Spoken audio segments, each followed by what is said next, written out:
Bismillahirrahmanirrahim. Assalamualaikum warahmatullahi wabarakatuh. Alhamdulillahirrahmanirrahim. Kita ucapkan puji dan syukur kita atas kehadiran Allah Subhanahu Wa Taala, di mana kita telah diberi rahmat dan hidayahnya sehingga kita dapat dipertemukan pada pertemuan Zoom malam hari ini. Tak lupa salam yang saya ucapkan pada Nabi besar Muhammad SAW dengan mengucapkan Allahumma sholli ala sayyidina Muhammad wa ala ali sayyidina Muhammad. Eh, Sebelumnya juga terima kasih kepada Ibu Sinta Arpita SPSI yang telah dapat berkenan hadir pada sesi Zoom pada malam hari ini untuk dapat diwawancara. Eh, Mungkin sebelum itu Rizky ingin menyampaikan kembali maksud dan tujuan Rizky pada pertemuan kita kali ini. Baik, ini dalam rangka untuk memenuhi tugas perkuliahan mata kuliah psikologi pendidikan.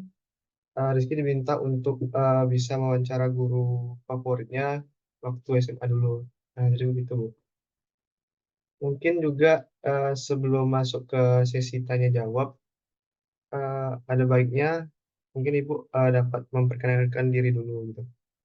Waktu dan tempat Rizky persilakan, Bu. Perasaan sudah ikut teknologi tapi masih gaptek juga rupanya saya. Oke, Ki. Baik, terima kasih Rizky. Perkenalkan, nama saya Sinta Nova Arpita. Saya guru bimbingan konseling. Sekarang saya di SMA di Makarimung. Dulunya saya adalah guru Rizky di SMA Negeri 1 Karimun. Dalam jangka waktu 2 tahun ini saya sudah pindah ke SMA di Makarimung.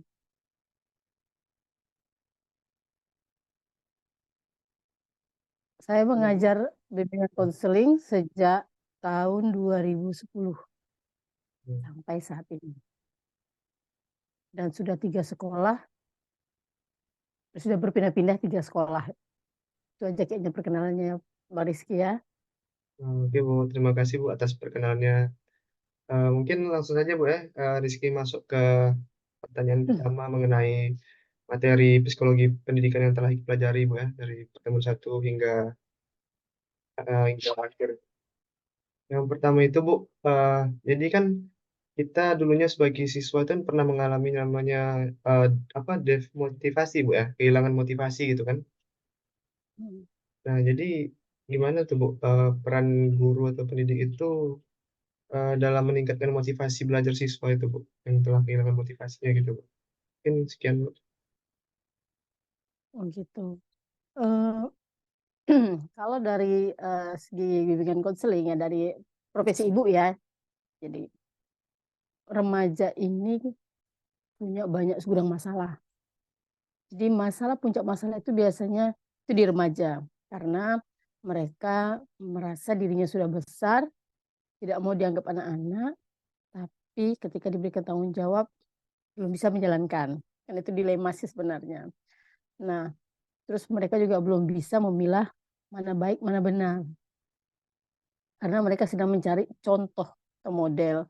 Nah, banyak teman-teman yang ketika SMA itu kurangnya motivasi, rendahnya motivasi dalam belajar. Biasanya kalau Ibu sebagai guru BK, saya melakukan konseling. Jadi konseling itu gunanya agar kita paham atau kita tahu mendapatkan informasi dari siswa apa sih sebenarnya akar permasalahan yang terjadi karena biasanya di anak-anak SMA ini permasalahan kurangnya motivasi itu berawal dari rumah. Nah, permasalahan dari rumah. Nah, kalau dari permasalahan dari rumah nanti biasanya dengan orang tua, paling banyak itu dengan orang tua atau ibu atau kakak gitu ya. Karena gini, rumah yang tidak nyaman kemudian akan memberikan dampak negatif untuk siswanya. Ya, biasanya kami melakukan konseling dan itu rutin. Jadi konseling itu tidak bisa sekali, perubahan itu tidak bisa sekali di konseling. Harus sering. Istilahnya sering itu kita menjadwalkan berapa kali dalam 1 bulan atau berapa kali dalam 1 minggu. Nah, nanti kalau sudah menemukan akar permasalahan di mana, biasanya kami melakukan kegiatan-kegiatan atau memberikan eh, seperti bimbingan kelompok. Biasanya di konseling itu ada bimbingan kelompok untuk em, membahas sebuah materi. Misalnya materi tentang motivasi. Nanti mereka kan sesama yang punya masalah yang sama gitu. Jadi hal itu tuh biar mereka sadari bahwasanya permasalahan ini tuh bukan hanya dia loh yang mengalami. Ada loh orang yang lain punya yang mengalami, tapi tidak juga eh, apa namanya ya berdampak seperti yang dia rasakan gitu. Supaya dia belajar dari masalah-masalah orang lain juga. Biasanya kalau kami melakukan bimbingan kelompok itu seperti itu. Jadi oh iya ternyata ada juga yang punya masalah dari keluarga. Tapi tidak semuanya punya motivasi yang rendah gitu. Nah, biasanya sih begitu Ki. Jadi dalam akar permasalahan itu yang harus dicari dulu gitu. Terkadang motivasi rendah itu bukan karena gurunya nggak senang atau bagi gurunya tidak nggak senang mengajar atau bukan gurunya tidak menyenangkan. Kadang ada juga yang karena tidak pas. Jadi manusia itu punya beberapa tipe gaya belajar. Mungkin dia tipe yang kinestetik, tapi guru yang mengajar rata-rata untuk anak-anak yang tipenya bukan audio audio misalnya gitu kan. Jadi yang anak-anak kinestetik ini nggak bisa terima gitu. Paham nggak sih Ibu? Paham kan? Jadi kan guru maunya anak-anak itu duduk manis mendengarkan apa yang guru omongkan gitu. Tapi kan sebagian anak itu tidak sama gaya belajarnya. Nah kadang untuk siswa-siswa tertentu itu nggak masuk. Padahal siswa itu nggak punya eh, bukan siswa yang bodoh, tapi karena gaya belajar yang diberikan guru itu tidak sama dengan gaya belajar dia, sehingga eh, menurunlah motivasi dia untuk ke sekolah, motivasi dia untuk belajar. Itu yang akhirnya malas lah pelajaran ini, akhirnya mendingan cabut aja. Nah untuk itu kami juga melakukan tes tentang gaya belajar. Kemudian hasil tes itu dibagikan ke guru-guru yang mengajar di kelas itu, sehingga guru-guru paham bahwasanya anak-anak ini punya gaya belajar yang berbeda.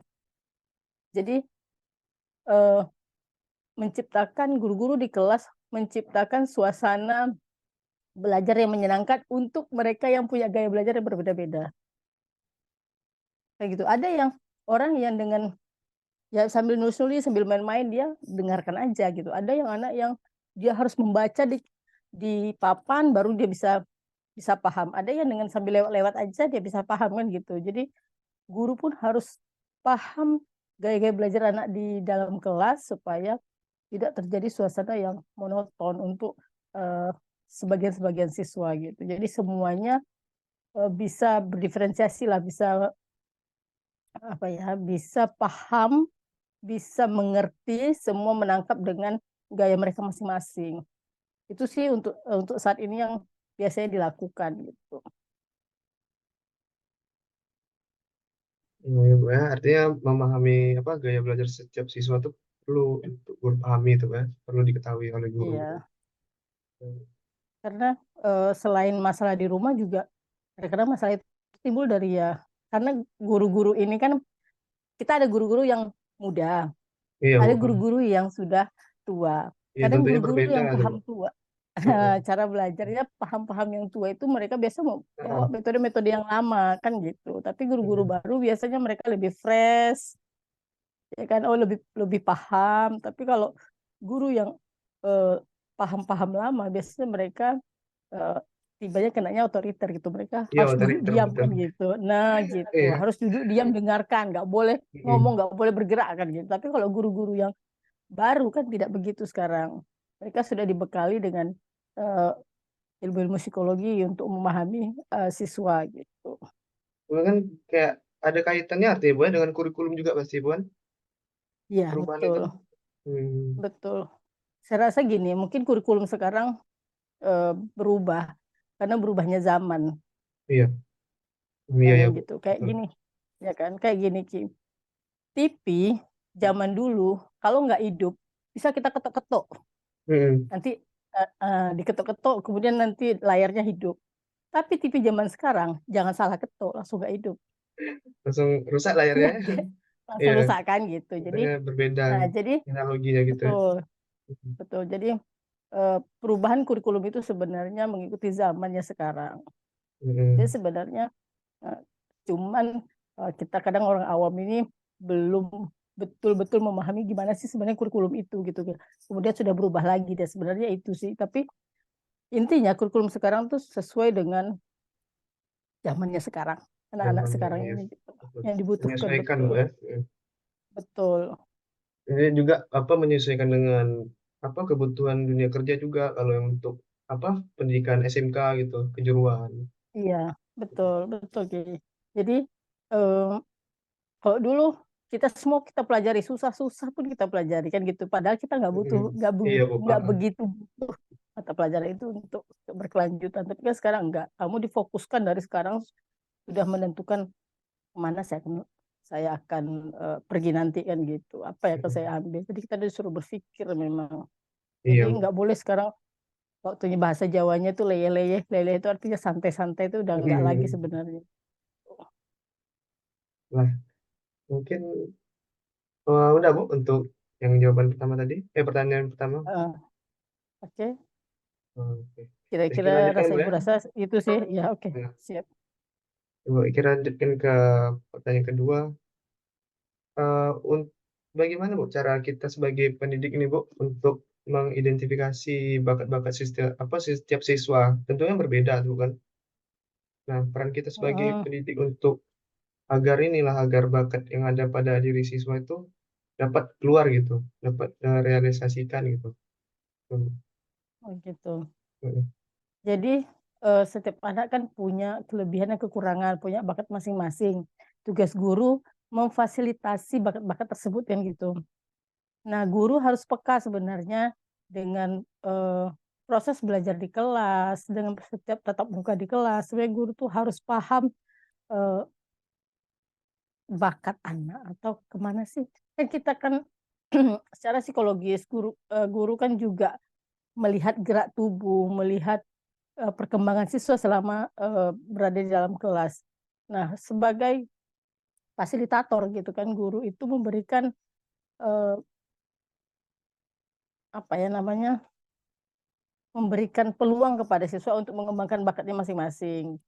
Nah, jadi setiap siswa itu eh, bisa memilih atau jadi seperti ginilah, kita di kelas, kemudian ada beberapa anak yang kelihatannya menonjol tapi di bidangnya yang beda-beda gitu kan. Jadi guru memberikan apa ya, memberikan fasilitas yang istilahnya itu fasilitas ya Ki ya, untuk supaya anak itu berkembang sesuai bakatnya dan minatnya gitu aja sebenarnya Ki. Jadi memberikan support, memberikan apa dengan berbagai macam kegiatan di sekolah. Nah, di sekolah misal dalam kelas Rizky sepertinya jago dalam bidang dalam mata pelajaran tertentu. Nah, untuk supaya kemampuan Rizky itu berkembang, mungkin Rizky bisa diikutkan dalam sebuah olimpiade atau OSN agar kemampuan itu tersalurkan kan gitu. Agar siswa juga eh, punya apa ya, keinginan untuk mengetahui lebih kan gitu. Kadang kita punya keinginan tapi untuk mengembangkannya tuh agak malu-malu atau Iya, nggak tahu caranya gimana kan gitu. Nah, di situ sebenarnya tugas guru untuk bisa lebih peka melihat oh ternyata anak ini punya bakat di sini, lebih baiknya kita masukkan dia ke bidang ini supaya bakat itu berkembang misalnya begitu. kayak mewadahi lah Bu ya. Yang kayak poin yang Ibu bilang Ya, tadi fasiliator ya Bu ya, ya sebagai fasilitor ya. fasilitator Gitu. itu. Itu Hmm. semua kita lihat kan dari proses belajar di kelas gitu. Itulah. Sepertinya begitu. Kira-kira Bu, ada Bu saran-saran lah gitu atau jangan untuk kami nantinya sebagai calon-calon seorang pendidik gitu kan. Nah, dari Ibu sendiri gimana Bu? Gitu.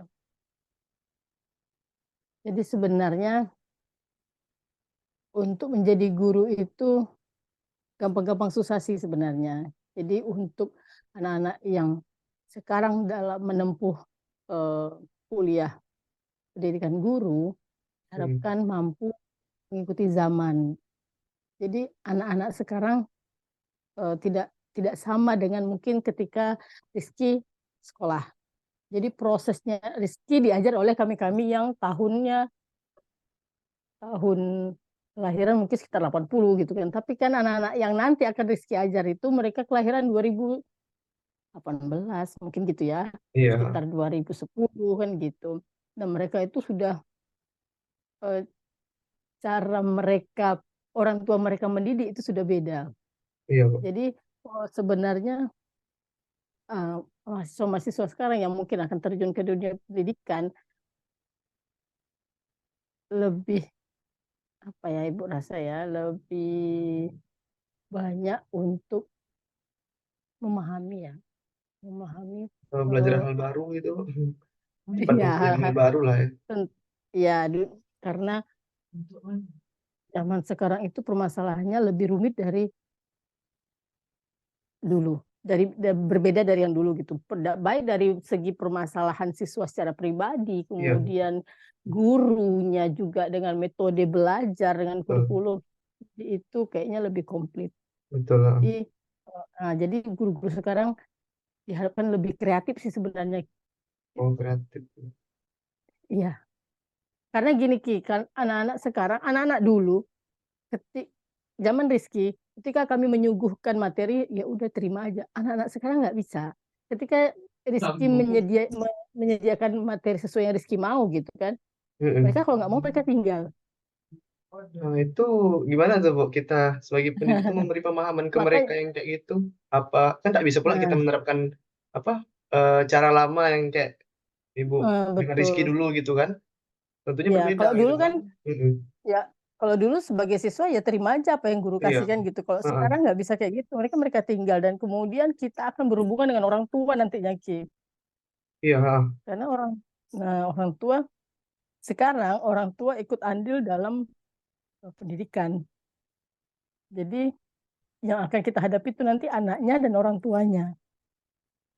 Makanya Hmm. kita sebagai guru eh, harus apa ya menjadi di sisi lain menjadi guru, sisi lain juga menjadi sahabat sebenarnya kayak gitu. Jadi mereka kalau kita posisikan kita sebagai sahabat, kita paham mereka itu seperti apa sih masalah mereka kan gitu. Mereka pun nggak akan sungkan untuk membicarakan hal-hal yang menjadi problem mereka. Tapi kalau kita sebagai guru kadang ada batasan Iya sih. sehingga Ah. tidak Betul. kuat kita yang kita informasi yang kita dapat dari mereka gitu. Jadi Betul. harus pandai dalam Betul. menyesuaikan lah atau Pendekatannya, Bu ya, ke siswa ya maupun orang tuanya. pendekatannya betul. Jadi harus lebih kreatif gitu. Karena siswa sekarang lebih lebih ahli gitu ya, Iya sih. Ah. mereka lebih banyak akal gitu. Nah, faktor inilah teknologi, Bu ya, perkembangan teknologi itu sendiri. Ya, betul. Ya. Pandai-pandai kita pandai lagi siswanya. Iya. Pandai-pandai polisi, pandai lagi pencurinya kan gitulah istilahnya ya kan. Iya, Bu. Ah. Iyalah. Udah cukup, Bu. Udah Ya, itu Pak. aja kayaknya. Yalah, mungkin dari Ki pun udah cukup juga Bu, pertanyaan yang Ki ingin tanyakan gitu kan dari Ibu. Mungkin kita cukupkan sampai di sini lah, Bu ya. Jadi Oke, Ki baik. ucapkan Oke. terima kasih banyak lah ke Ibu yang telah berkenan lah untuk diwawancara. Enggak, terima kasih banyak atas ilmu-ilmunya pada malam ini. Semoga bisa kita terapkan nantinya. Mungkin ketika jadi guru ke depannya. Amin. Amin. Amin. Ya, Baik, terima kasih Bang Rizky. ya Bu. Mudah-mudahan kuliahnya lancar, sehat selalu. Amin. Ya Bu. Tutup ya Bu, sesi wawancara kita Oke. malam ini. Ya, akhirnya dengan wassalamualaikum warahmatullahi wabarakatuh.